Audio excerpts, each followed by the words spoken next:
தமிழ்நாடு முதல்வர் அவர்களுக்கு வணக்கம். இப்போ 2-3 நாளாக நியூஸ் வந்துட்டு இருக்குது. வேளாண் துறை, வேளாண்மை பொறியியல் துறை, அதே மாதிரி இந்த உழவர் சந்தை, தோட்டக்கொத்தரை எல்லாம் ஒன்றா இணைச்சி மொத்தமாக ஒரே துறையை இணைச்சி அதிலிருந்து அதிகாரிகள் சொல்கிறதாக நியூஸ் வந்துக்கிட்டு இருக்கு. ஆனால் நாங்கள் ஏற்கனவே ஒவ்வொரு இதுக்கும் இப்போ வெங்காயத்துக்கு வெங்காயம், மற்ற என்ன சொல்லலாம், மிளகாய், கத்திரிக்காய், இதுகளுக்கெல்லாம் தோட்டக்கலைத்துறையிலேருந்து அவங்க சொன்னோம்னா பார்த்துருவாங்க. அதே மாதிரி கடலை, மற்ற கரும்புகளுக்கெல்லாம் நம்ம வேளாண் தொழிலேருந்து பார்த்தோம்னா அவங்க அது சம்மந்தப்பட்டது அதிகாரி எந்தெந்த மருந்து அடிக்கணும்னு சொல்லி பரிந்துரை பண்ணி அது இது வரைக்கும் நாங்கள் பயனடைஞ்சிட்டு வர்றோம்.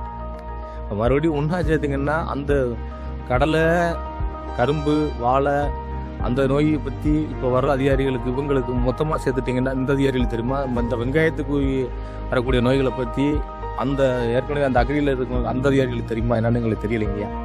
அதனால் எங்களுக்கு மகசூல் பாதிக்கப்படும்.